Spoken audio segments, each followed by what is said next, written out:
This episode of Capes and Lunatics is brought to you by Tweaked Audio. Get awesome headphones, go to tweakedaudio.com and use the coupon code Southgate to get 30% off, free shipping, and a lifetime warranty. Or you can get there through the link on our website, southgatemediagroup.com. Recording has started. Hello and welcome once again to Super Connectivity. I'm your host, Charlie La Professore. And with me, as always, is the bashful blue-eyed bomber of the Burger Pit. Hey, it's Phil, me, and Perich. Hey, Philip. Glad you're here once again to Super Connectivity, where tonight we are discussing the good, the bad, and the ugly of Disney Plus. Yay! Yay! Very special guest star. Disney Plus, the guest star. Yeah. Well, they got the Muppet movie. They have the original Muppet movie. That is a big selling point because the Muppets had been acting like, oh, original Muppet movie? I don't even remember that. But it's there. It's a real thing. It's active. It's alive. So that's a good. That is a net plus for Disney Plus. However, there are a lot of things missing from it. And speaking of Muppets, this is one of these things that really frosts my knockers. I'm going to be honest with you, Philip. My knockers are fully frosted. They have the new CGI Muppet Babies. Yeah. But not the original Muppet Babies. Did Disney have the rights to that at any point, or is that Marvel? That was a Marvel production. Oh, okay. So there's literally no reason they should not have all the rights to the original Muppet Babies. But they didn't sell that off at some point or anything? Like Stan wasn't selling that off in the 90s? No, I mean, Marvel developed it. And but even if they did, then it would have just gone back to Lucas, or not Lucas, Henson. Henson, Yeah. That was a Henson. That was a Marvel Henson co-production. Okay. So there's no reason for Disney not to have it and not to be putting it on the service. And so that is one of these. Now there's the Dream On question, which is like, well, they used a lot of, like, whenever Gonzo would imagine things, they'd always do all these old B-movie clips that maybe they can't get the rights to those. But I don't think that's the case. I think all of those were public domain at the time. So I don't think that it's just all of the clips that they use. I think that they actually just want to sort of push this new Muppet Babies down our throats, and it's like. Well, I mean, it is like a Disney Channel, a Disney Junior Channel original too. So. But the fact of the matter is that it's no original Muppet Babies, okay, and it's And I think they even did things to Nanny where she's like, now it's like hot Aunt May Nanny, and it's like, really? She definitely has like a younger sounding voice. Again, you don't see the face. Again, it's a very much younger sounding voice. Yeah. Yeah. Well, it's not Barbara Billingsley anymore because I think me it passed on. But so fair enough on that. But still, it just seems like it doesn't feel like the Muppet Babies. It doesn't feel like the Muppet Babies should feel. And and that they aren't putting the old Muppet Babies on. This makes me feel like they're trying to push something down your throat, sort of like ESPN Plus, which I have been getting into so many fights with these jock bros on the internet about the fact that Disney says, "Oh, you get the bundle and you save 25%." It's like it's not a savings if you don't actually want what they're bundling it with. Yeah. Well, I already paid for it. Yeah, but you know what? They're not. You're not getting anything because the discount is specifically for Hulu, and they spell out if you already have Hulu, they don't even imagine that you already have ESPN Plus. They're not even guessing that if you have ESPN Plus, nobody has ESPN Plus because Disney bought a white elephant called ESPN that they're desperately trying to figure out what they can do, and it's because people don't watch sports as much anymore. Yeah. That's just the painful truth. People like their homoeroticism to be in spandex now. Hey, I'm the first to say I love the homoeroticism of superheroes, not a fan of the homoeroticism of sports. It's all homoeroticism. There's no argument there. But it's, what is the context of the homoeroticism? I just find a lot of sports boring anymore. It's like football. It's like you're running the same 5 plays. Baseball is so slow. Exactly. And, at least hockey moves fast. I mean, I'm not should have kept the hockey, but at least it moves fast. Yeah. Basketball's doing okay. And like I said, I mean, I enjoy hockey. Soccer is still a worldwide thing for now. I mean, I don't think the ESPN thing is for us. It's for, like regular man on the street, maybe a big sports fan. It's like, well, hey, you can get Disney, Hulu, and ESPN for, this crap, But it is literally them just pushing ESPN Plus onto you. Well, It's not like I said, no one is sitting there with ESPN Plus. Like I said, they're not even pretending like you're an ESPN Plus member and you're getting Hulu and Disney Plus. It's like, maybe that's just the thing. They're like, we're not making any money off this, so let's just add it to the bundle. Yeah, but, maybe exactly. Pretend it's extra, special. Yeah. So I guess theoretically, at any point now, I can turn on my ESPN Plus. It's like, but why would I? Yeah. It's like literally, why would I? I mean, and I can appreciate the idea of sports. I always say go Lions. Go Tigers. I mean, for big sports fans, I guess it's it's just like Disney Plus. It's like, well, hey, you can watch it anywhere. Hey, you're at a family function, you can watch ESPN on your phone, or you can watch the big game on your phone. Well, and that's the other thing is, do they even have the big games on it? Because really, aren't the Super Bowl and the World Series and all that stuff still on broadcast? I think so. Yeah, so it's like, what is the big game? It's like, it's like, I think mostly it's just sports commentary. It's sports nerdery. Mostly, I don't think it's a lot of sports. I think it's a lot of sports nerdery. Well, which is great if you're a sports nerd. And Mozman's are definitely an MMA nerd. I think it'd be, and he does get it because he did come and say, well, actually, no, it doesn't work for me. And I'm like, yeah, I get that, but don't act like it's this great deal for everybody because it's not. It's actually literally a penny more if I do this bundle. Well, who ESPN's for? It's for the guys who are in 20 fantasy football leagues and. Well, yeah, exactly. It's for sports nerds, and that's fine. It's fine if you're a sports nerd, but just don't try to force me to be a sports nerd. I've got my nerdery just fine. If I wanted to be a sports nerd, I would be one. Yeah. If I wanted to play Dungeons and Dragons with football players, I would be more than happy to. That's what fantasy football is. It's just, except instead of rolling dice, you actually have a real world game that then you factor into your point spreadsheet to figure out whether or not your party has defeated the dragon or something. I'm not sure. But but I don't know. The thing that got me was, remember the first day ESPN got into my head. Disney Plus, I guess people were having trouble logging on. At first I was like, oh, cool, there's so many people getting Disney Plus. But then I was like, wait a minute. Why is Disney, the company probably has more money than anyone in this world, why is their platform crashing?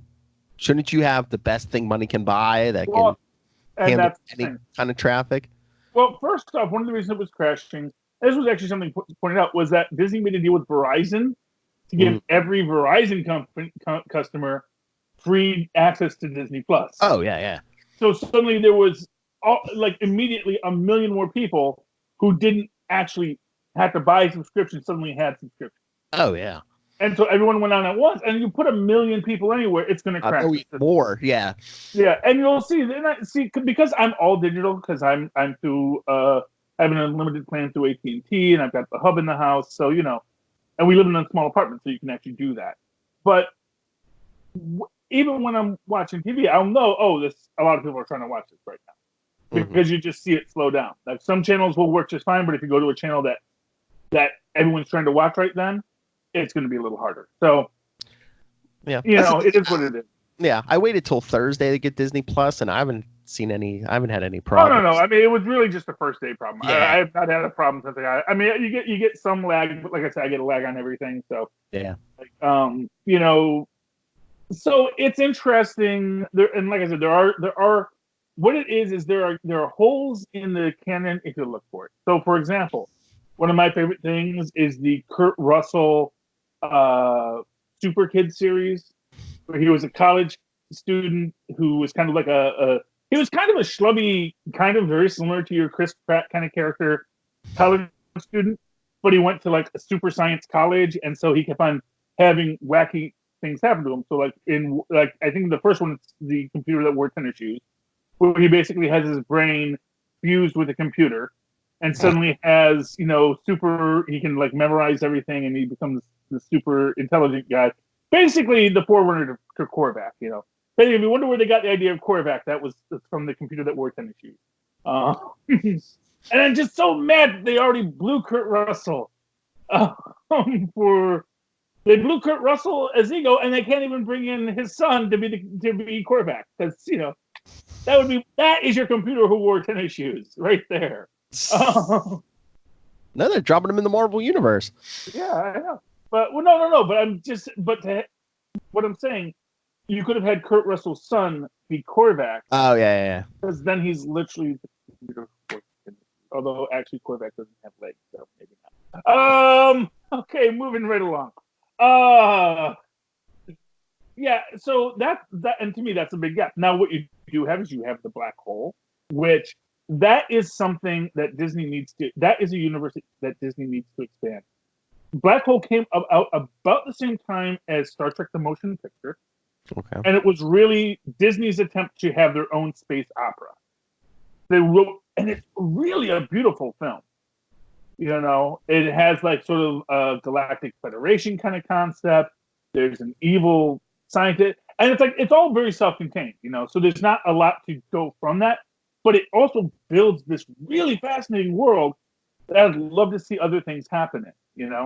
I'd love to see what that future world is doing. It has what's his name? Oh man, I forgot his name now. But do you think they're coming out with new stuff like Mandalorian, the Marvel stuff's coming? Do you think maybe they're waiting to see what gets streamed the most? Maybe they'll do a Black Hole remake if they're like, hey, look, the first week 2 million people watch Black Hole. Maybe we should do a remake of this. Yeah, I would love that. It's a little. Basically, it's a little sad because it's something that Disney had, but now that they have Star Wars, they really don't need it. Mm-hmm. But if they really wanted to do a Star Trek competition series, that was where they should go with the Black Hole. Oh, there you go. Because because it is, again, like I said, it's a space federation. Although now they also have the Orville. So again, they don't necessarily need it. It's like they bought everything, all the niches that the Black Hole would have served, they kind of already owned the original properties. So that disappoints me a little bit, but we'll let it go. But I definitely recommend everybody go watch the Black Hole. It's a long film, but it's actually not even that long. But it's really, if you like that kind of, I think it's actually based on The Tempest. I think that's its inspiration. Similar to the way that Forbidden Planet is sort of based on The Tempest. Not strongly, but it's if you like Forbidden Planet and you wanted to know what would Forbidden Planet be if it was like much more like if Forbidden Planet was Oscar bait, it would be Black Hole. So I really like this film. I hope I'm doing it justice, and it is available on Disney Plus. So that alone is a reason to want to watch that. See, I didn't even know that was on. Not that I know about Black Hole, but I didn't know that was on there because, one, the good part is there's so much stuff on there. Yeah, I didn't know that was on there. But two, you said you have issues with their whole platform, like the way the platform's set up. Yeah. Right? So first off, there's no what was I just watching. So if you stop, for example, I was watching Bedknobs and Broomsticks, which Tristan wound up loving by the end of it because they fight Nazis. He's like, whoa, this is about Nazis? And they're going to fight the Nazis? Okay. Lead with that. Although they actually do lead with that. I realized when I was watching it, it's like, oh, wow, the entire plot is told in a manuscript in their opening credit sequence, where you basically see the entire plot of the movie as an illuminated 5th century manuscript. But, yeah, it is really, it's really cool. But, every time I went back to catch the next part of it, because I'd watch a bit and then I'd stop, and I'd watch a bit and I'd stop. But every time I have to find it again, and it's not like it gets put to the front of even the queue that you were watching. They're pushing a bunch of stuff, but not necessarily what you want to watch. So, and then like when I watched The Mandalorian, I watched the first episode. I kind of got out, and then when I went to go watch the second episode, it put me right back at the start of the first episode. You know, so even then, it's like it's not being intuitive. It's not realizing. It's not trying to behave like someone would watch a show. It's almost like it's meant only for binging and not for someone to just watch it casually, to flip around, to watch other things, you know. Because that's the thing, you can watch a film for like 30 minutes, stop, go watch something else, then go back and watch some more of the film. That's how I watch TV. And I want a program that can deal with that. I want a platform that can deal with that. Well, like I said, do you think I mean, they probably they're going to add stuff to it later, but is it because you can have multiple profiles on your account? So is it? I mean, but even so, then, like, for example, when I go into Netflix, I got like 5 Netflix, because, like, you know, Ben has one and Tris has one and I have one. And, you know, so if I go into Ben's account, it's going to be a completely different stuff in the queue. If I go into my account, it's what I have in the queue. Now we share it in Hulu and we share it in Disney Plus because we're all in the same house, so it's perfectly legal. Don't at me, Disney. Oh yeah, no, that's what they even said. You get up to, like, what is it, 8 devices or something? Yeah. But the fact of the matter is that, you know, it doesn't. First off, I'm the only one that watches it. You know, I mean, the kids watch what I watch, but, you know, like, the kids haven't gotten to that point. First off, the kids are all on YouTube. You know, it's like YouTube is, and this is what I'll tell you: YouTube is the content provider to be. You know, because YouTube, has a better algorithm for the kids. Definitely YouTube, yeah. Yeah, but I mean, even for me, you know how often I'm sitting there just flipping through 30-minute series. You know, just the nerd content on YouTube is amazing. Or even just like, it's like, oh, you know, how do I cook this, or how do I do this craft? Or you could go on YouTube and there's, you know, someone's, how do you do this?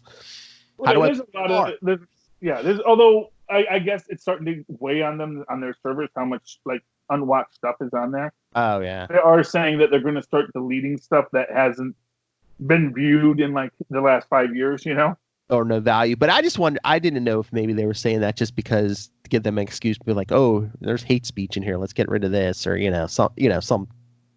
No, because for what it's worth, hate speech winds up being very profitable. Yeah, I know. You know, it's like but if it's something like that YouTube doesn't want, they're just like, yeah, no, we can get. I mean, they can delete anything they want whenever they want. I mean, that's the thing. It's a private platform, and But now they're gonna have the legalese that says, yeah, don't come at us. You know, here's the agreement. Yeah, well, they've already been demonetizing people for saying things that are offensive. You know. Yes. And of course, because they have the algorithm doing it. You know, once you get demonetized, you have to basically appeal it. So honestly, you know, I'm glad.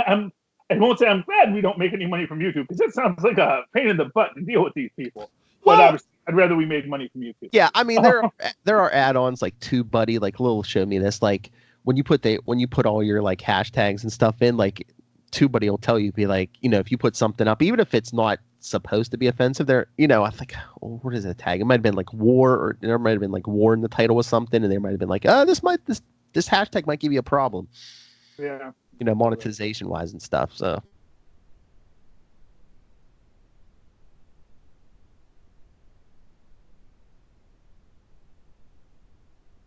That's what I'm saying. It's like YouTube has a very intuitive interface. Netflix has a very intuitive interface. Tubi, honestly, for my money, Tubi has the best interface in streaming right now. Mm-hmm. Because it does have, you know, it knows, hey, you like those films of a certain quality. Here's a bunch of films of that quality that we know you like, Mr. Charlie Esser. You know, and then it has, this is what you were last watching, if you want to jump back into any of these, you know, and it has its deep dives. And that's actually what I want to say. The reason why Disney has a problem in not having a complete deep dive availability is because they promised a deep dive availability. Yes. It's like DCU, you know? when they say, "Oh, we're going to have all of DC Comics on there," I go, "Great! I can't wait to read some Ambush Bug." Nope, not there. And it's like, okay, well, let's read Superman #1. Nope, not here. It's like all these things that you think should have been obvious when you make that pitch. When you make the pitch, we're going to have everything on here. That just makes you look for something, and when you don't find it, you get mad. So I think Disney should have managed expectations better, saying we're going to have a lot of stuff right when we start, but we are going to get to our entire back catalog eventually. So if there's something you're missing, what they should have done is said, here's everything that's not going to be on Disney Plus, and then you'll say, oh, they're not going to have this, Kurt Russell film, but they're going to have that Kurt Russell film. I love Kurt Russell. What can I say? Do you think maybe they put up everything they thought everyone would want day one, but once they see what's in demand, they're like, okay, well, we can add original Muppet Babies, or I mean, sure, they can. I think that it was something along those lines. They do have all of the they do have a lot of the Disney Vault. No Song of the South yet. Though Song of the South is coming, and I had a whole conversation with that. Essentially, what they're going to do is they're going to do a documentary. Mark my word, they're going to do a documentary on Song of the South before releasing, because they're going to explain, okay, this is what Song of the South was. This is why it's controversial. This is the history of the Uncle Remus tales. So they're going to put it all in context. Then they're going to put it on Disney Plus with a little disclaimer, like they're putting in front of Dumbo now. I was going to say, didn't I see an article somewhere? They're putting some kind of disclaimer. Disclaimer thing, which is the same thing Warner Brothers did. Same thing Sesame Street did. They said, look, it was part of culture. There's a lot of stuff that we thought was funny in the 70s. Maybe it's a little shocking or worrisome to kids. Because, Oscar used to be a lot grouchier and was a homeless dude, He was a much more surly homeless dude back in the day. And, wasn't just a guy just living his best grouch life. He was kind of, living in a trash can and being kind of belligerent to people. So it was a little harder for kids to deal with. But, Sesame Street understood that and said, let's look the same. Yeah, but Disney Plus isn't going to have Sesame Street, are they? Because that's on HBO right now. No. But when Sesame Street released their, like a few years ago, their big box set, they had a warning on it. Same with at Warner's when they released their big box set of, all of the times Bugs Bunny, did blackface.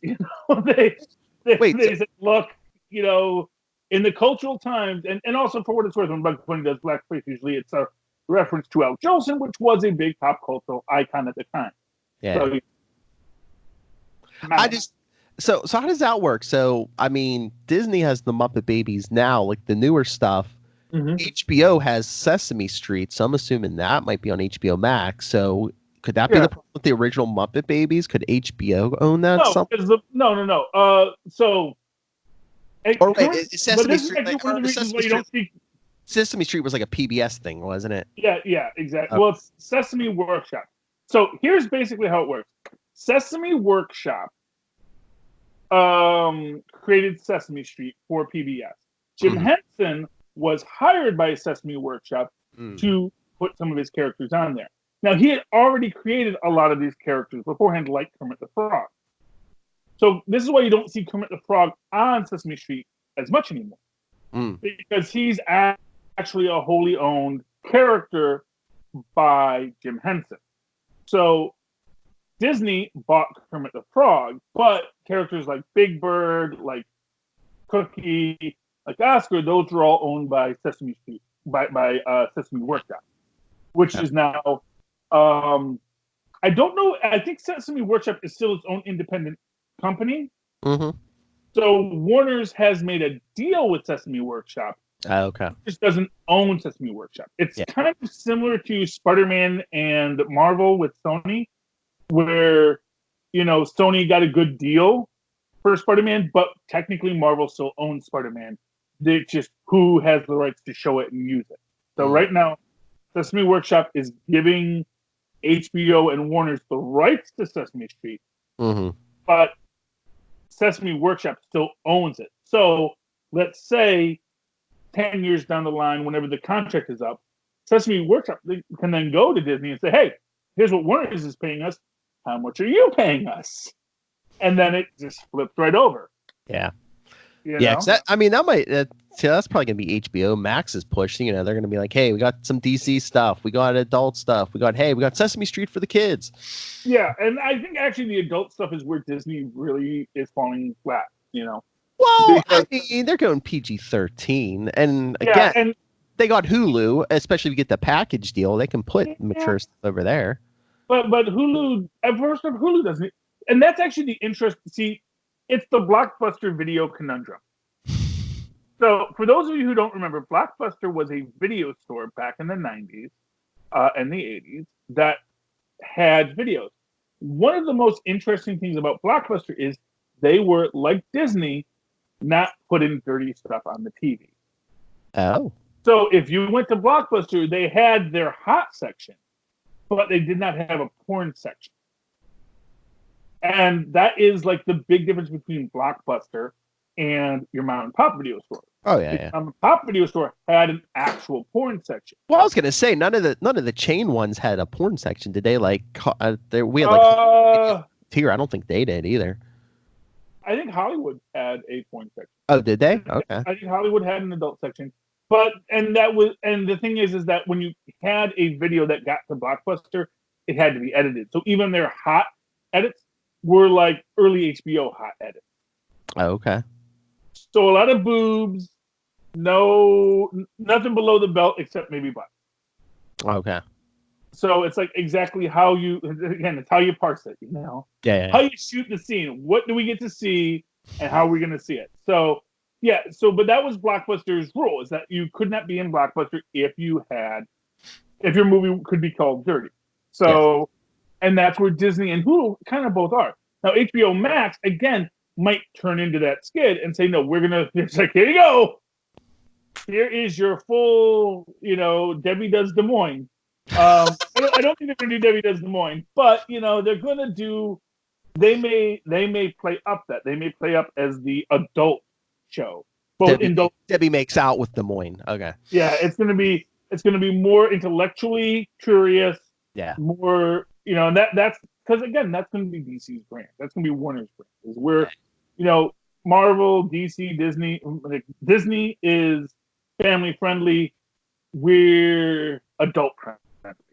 And that's going to be their marketing push, and that's how they're going to sort of sell themselves. Now, how Sesame Street fits into that, well, I'm not even sure. I assume the HBO Max app is going to be like the Disney Plus app, because if you make like a kid's profile, like it says, when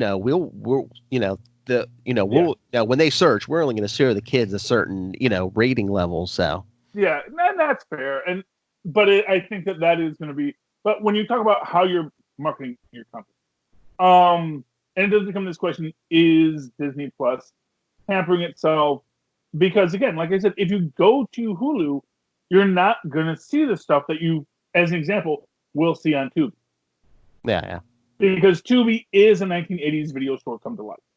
And it is, and well, yes, you don't have full-on Debbie Does Des Moines on Tubi. You get as close to Debbie Does Des Moines as you can get, Debbie Does Oxnard. You can get close to Des Moines. I don't know if Oxnard is even in whatever state Des Moines is in. Iowa. So go to Tubi, see your Charlie Esser nudity. Yeah, well, or see something that's a little bit lower rent. That's what it is. It's a lot of B movies. It's a lot of stuff that that Martin Scorsese would like. Because Martin Scorsese, he was a grindhouse guy. He was a guy who made, which is always his big complaint, is that there isn't enough room for the old grindhouses.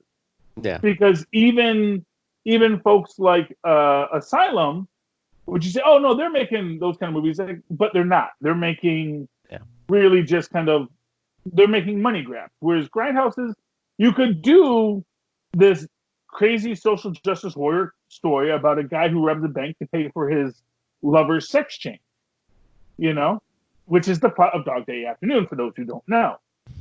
Oh, yeah, Scorsese and Pacino and all that kind of stuff. Was that De Niro? I forget if that was Pacino or De Niro. But yeah, it's just, and, what it was, he got actors that weren't pretty enough for Hollywood to be in films that weren't good enough for Hollywood. And that's how he made his bones. And he made great films doing it, and he has a point in that idea that who's going to make the film with the people not pretty enough for Hollywood, but the story is not good enough for Hollywood. The films that aren't designed to make money, that would like to make, or like the Joker, that might make money, but we're not going to spend a lot to get there. And the reason why Joker is such a big hit is because they didn't spend a lot to get there, because it's not a special effects driven film. It is cinema, as Scorsese would say, because you can draw James Dean into your film. That doesn't mean James Dean is in your film. That's the thing. That film is not starring James Dean. It has a drawing of James Dean in the film. For those of you who don't know about the whole James Dean controversy. I don't even know if there's a human behind it. I think they actually just literally put a cartoon of James Dean in this movie and he's going to walk around and talk at people. Oh, yeah, probably. Which I'm sure was great as a live actor to have to deal with, a puppet on a sock that's supposed to be the James Dean character you talk to. Hey, it's kind of what they do with Thanos. Brolin just has to wear like a thick thing, or Yeah, actually get Brolin there. Yeah. It's like like I said, when they did that deleted scene from Avengers with the Hulk, I would have rather seen that with Ruffalo in it. Yeah. I would rather seen Ruffalo in the stilts walking around being the Hulk. That would have been interesting. Don't put this little cartoon Shrek in there. Give me Ruffalo. Give me the actor who's actually making this real. Because there is an actor making it real. So, but that's just me. All right, Charlie Esser, we're like over a half hour in. I know everyone wants to hear your thoughts on The Mandalorian, episode 1 and 2. Oh, okay. So redeeming trait is The Mandalorian. Yes. And here's what I'm going to say. So DC had Titans when they launched DCU. Nothing else. But I don't think they had the back catalog they thought they had. Disney is supported by the fact that they do have the backlog to support the fact that they just have one show on right now, which is The Mandalorian. And it is really good. Mm-hmm. Most notably, the idea that The Mandalorian is a foundling. Mandalorian culture is like, it's interesting. And he even says it in episode 2, I think. I'm a Mandalorian. Weapons are my religion. Yeah. Meaning that he can't just he can't put his weapons to the side because, it's like asking someone to take off their head cover. It's like, no.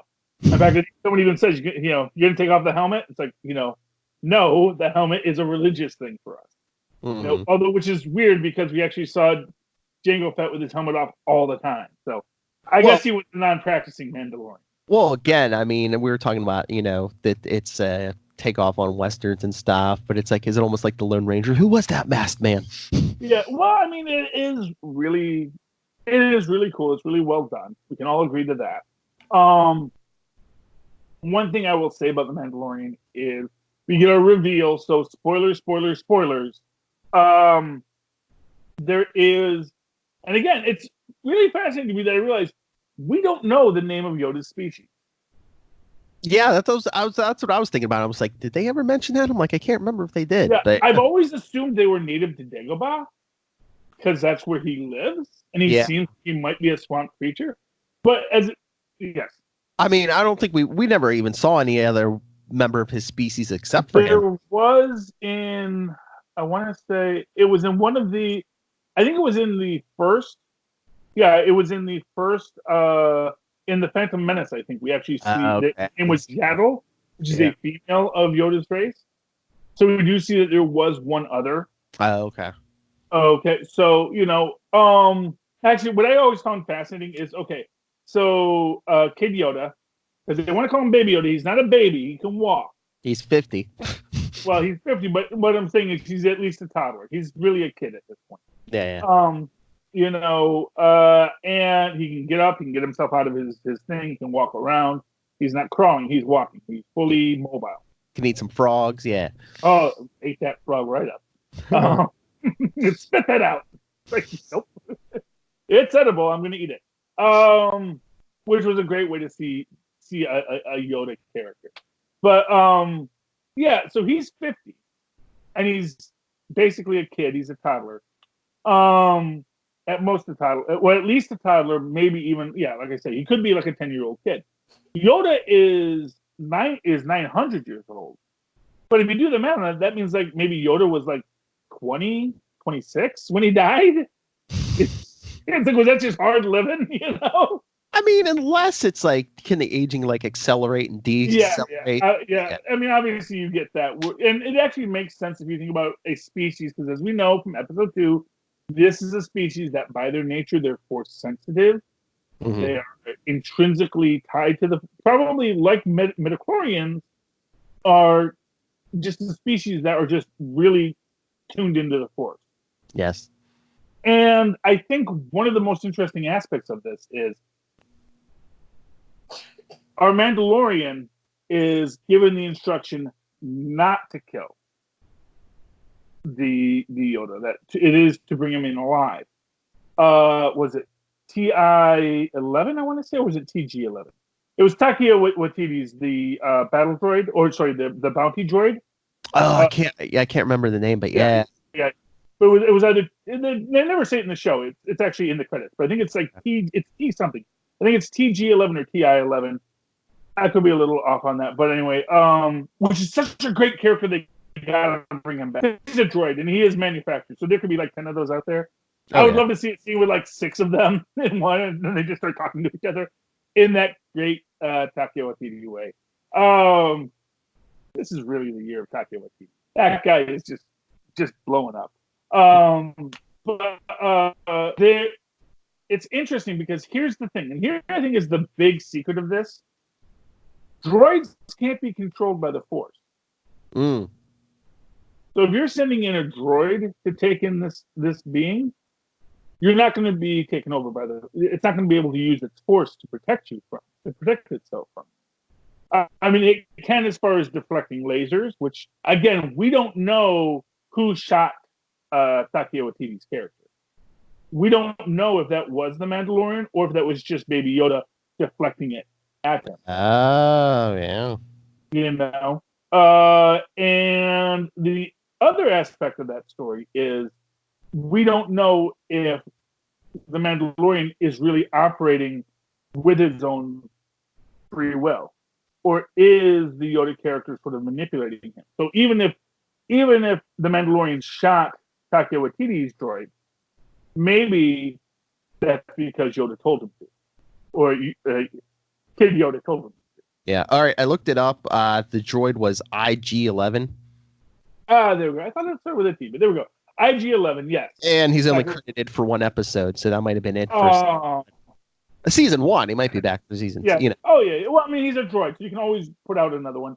I love Nick Nolte as the old man of the planet. I have spoken.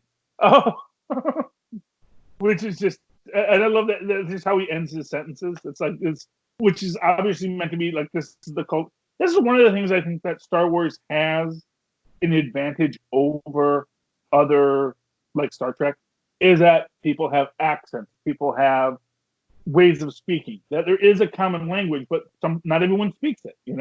Oh yeah, I mean, just look at the differences on this planet, and you're dealing with like a whole galaxy.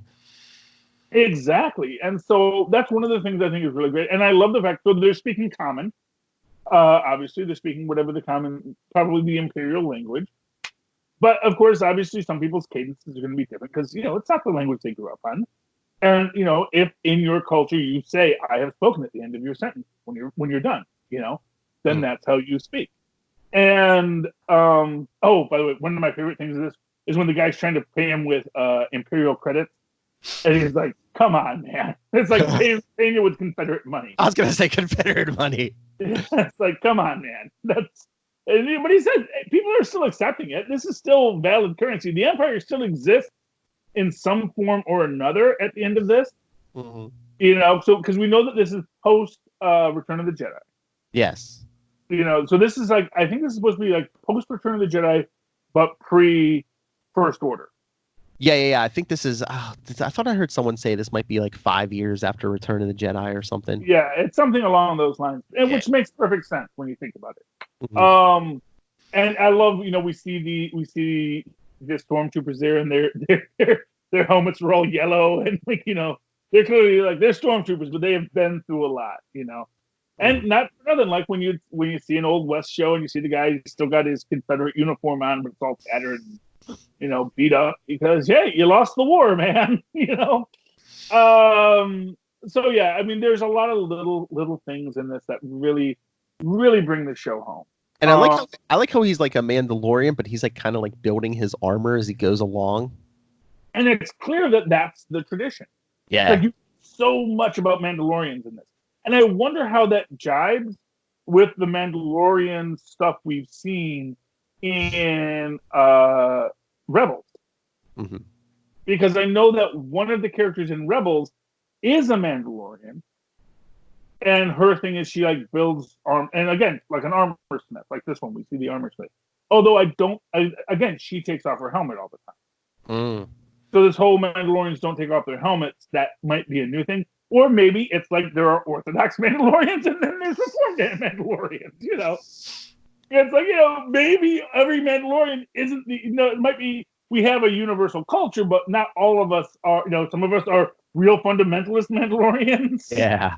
And some of us are like, you know, I go, you know, Life Day, I go to the blacksmith on Life Day and on all the big holidays, but on Life Day and Death Day. I celebrate all 8 days of Life Day. Yes. Yeah, exactly. You know, it's, you know, everybody has a different, which would be brilliant. I mean, that right there is enough to really make you go, oh, that's a brilliant idea. Just the idea that there are different sects within Mandalorian. You know, that not every Mandalorian is going to be, you know, an Orthodox Mandalorian. Well, I just didn't know if like there's something under that helmet, like, you know, they'll reveal at the end of season 1 or something. You know, is he scarred? Is it something recognizable? You know, is something going on with that face? Is that why he's not taking off that helmet? No, but we see that when he goes into the back, which again for him clearly is like going to temple. Yeah. Because we see the blacksmith doesn't take off her helmet either. Yeah. So clearly, the helmets are important to the Mandalorians. It means something in their culture. Exactly what we don't necessarily know yet, but it obviously has religious significance. There's obviously an entire, again, like I say, there's clearly a religious significance to a lot of Mandalorian culture. Yeah. And again, that could be like the Klingons, you know. Worf is so much more orthodox of a Klingon than any other Klingon you're ever going to meet. Which I think is kind of the point. It's like Worf takes all this Klingon ritual seriously.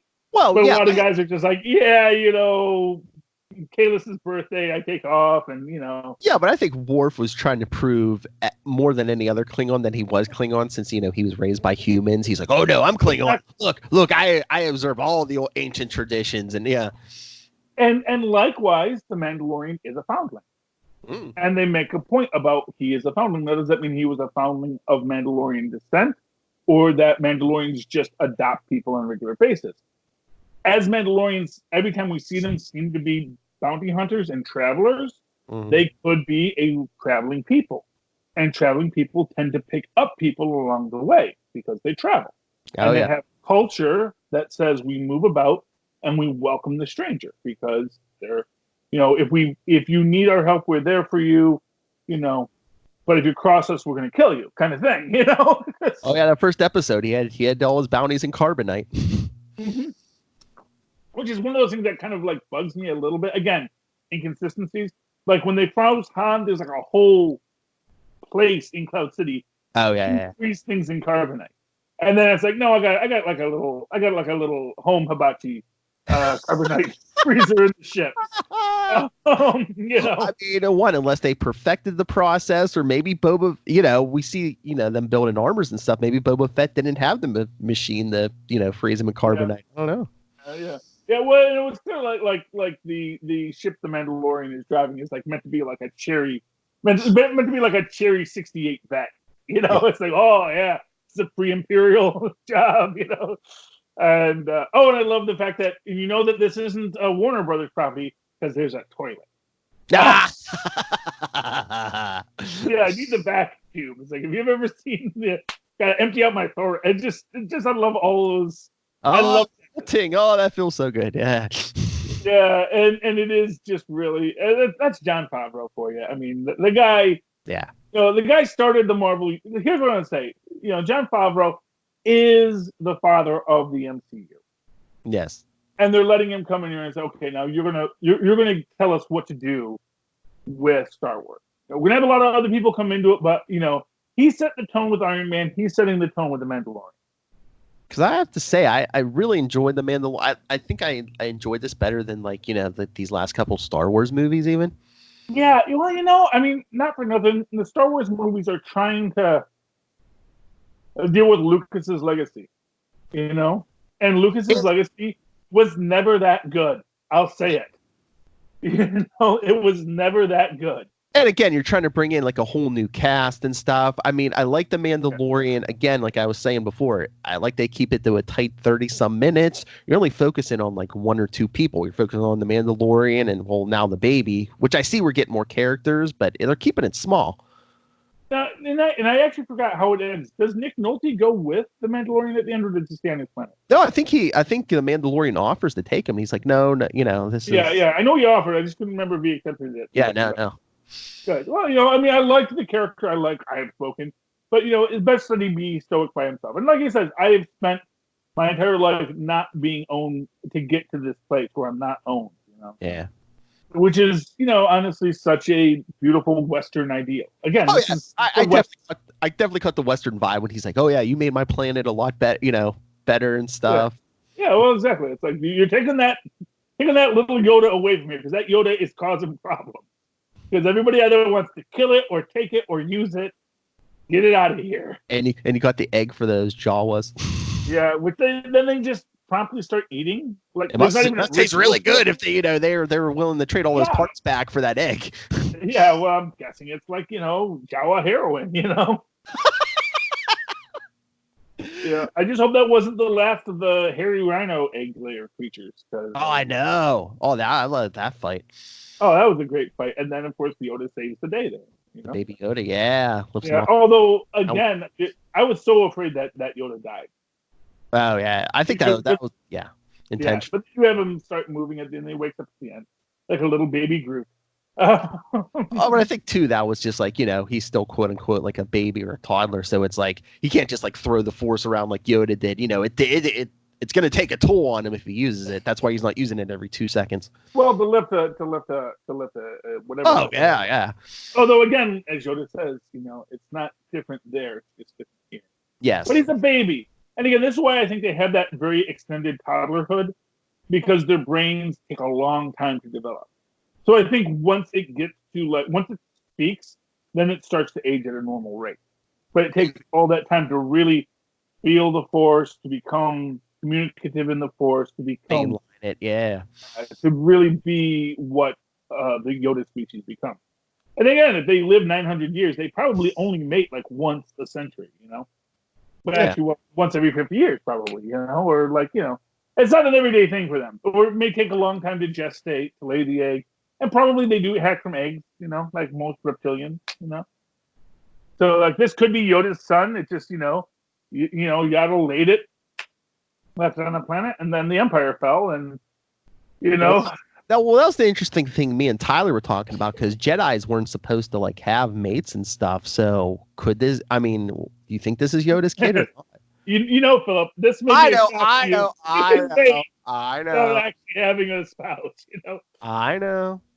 Two people keyed into. So, for example, if two Jedi decided, let's make another Jedi. They could say, certainly. Here's my egg. Here's my sperm. Schmook, schmook.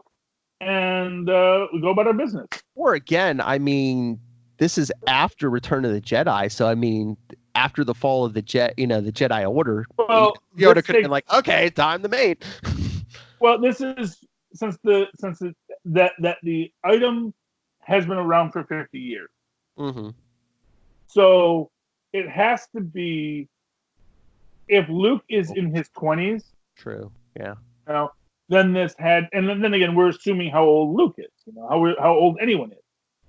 You know, because we actually see that Vader goes from 8 years old to 22 in like a single movie. So who knows how anyone ages in this universe? Yeah, but too, I wonder if like maybe this thing was like an maybe it was artificially created, like a clone or something. Someone get their hands on Yoda's DNA. It could literally be a Yoda clone, yes. But then again, that took 50 years to either gestate or whatever. They let it grow naturally. They didn't artificially age it up. Yeah. Maybe you can't access the Force if you do that or something. Well, you may not actually even be able to do that. Well, and again, because you need to have that time, it needs to have that toddlerhood.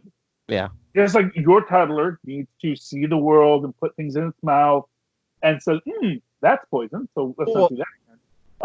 I'm trying to remember. Attack of the Clones, those Boba Fett, those Jango Fett clones, did they age regularly or were they artificially aging? Yeah, they were artificially. Well, they were aged up, so they were adult clones. So basically, what it is, it's like what we do in our modern, well, not modern cloning, but like fictional cloning, where it's like, oh, it's a clone of Steve Rogers, and he just happens to be, perfectly aged Steve Rogers, and now we're gonna put our Red Skull brain in there. That's all within the purview of the knowledge of the universe. But you can make it where it's just a baby clone too. So, who knows what you do? But it's very interesting, and I do think it's going to be revealed that the Yoda clone is actually manipulating people, which may also be why everyone's attracted to it. Or more interesting, why all these bounty hunters were maybe guarding it. Because you think about it, you have all these bounty hunters there, and the Yoda clone, or the Yoda, is just sitting there. No one's trying to cash in on the bounty. It's almost like Colonel Kurtz, in the middle of the jungle with all of the rotting ivory around him. This is Heart of Darkness, for your freshman lit class. He just, that maybe this little Yoda was like, they keep on sending bounty hunters for them, and they all wind up being taken over and just like taking care of the Yoda. That would be interesting because, it's like, if it's this evil thing, can you kill a baby? And two, is anyone going to see it coming? Because it's like, oh, it's a little Yoda Jr. He couldn't. It must be nice. Yeah, but again, that would also explain why they sent the bounty droid. Yes, it's the one thing that would not be influenced by the Force. So I think that's a very telling thing that someone wants to kill this thing. Yeah. And we know it's not Herzog and the scientist. Because Herzog said, if you do kill it, we need the proof of death. Meaning you got to bring the body back. Whereas the scientist is like, no, it has to be caught alive. It has to bring it back alive. And so that is the complexity of it. And I think that's why it goes with the Mandalorian, because it knows the Mandalorian doesn't want to kill it. Yeah. So it's like, okay, I'll go with you. We'll see where we go. And we will all see where we go next when the next episode drops. Probably next Sunday, I imagine. I think is it Fridays? I mean, it dropped yesterday, so it might be every Friday. Oh, maybe every Friday. Okay, well that's great. So yes, we'll watch episode. I know that's when DC DC Universe usually drops their episodes, so it might be Fridays. Yeah.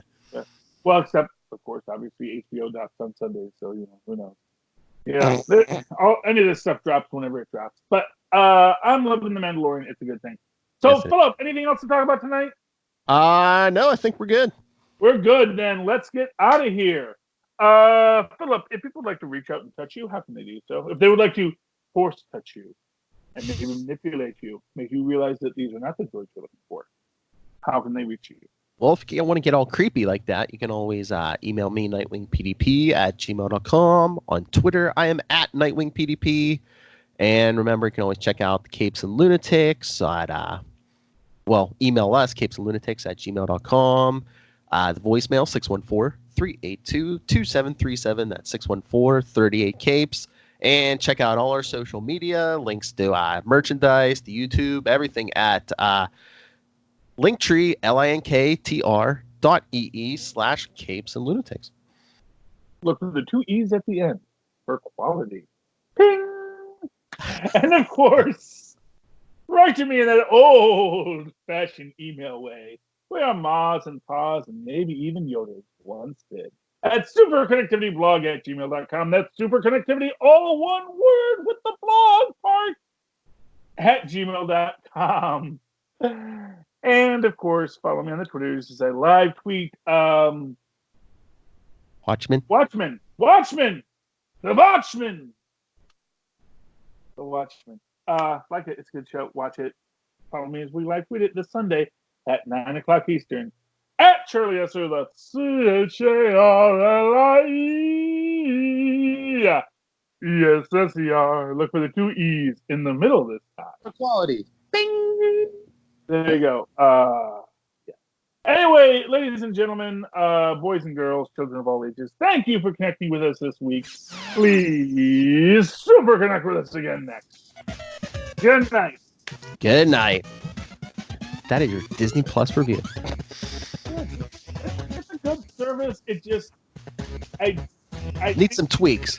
Yeah, I don't think they know who their competitors are. They're picking up on that.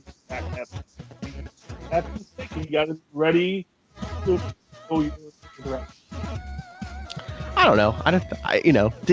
Warner's in that plays defense. I think Disney's just always like, here we are. This is what we are. Love it or hate it. Yeah, I think you'll get more hate than love sometimes when you do that.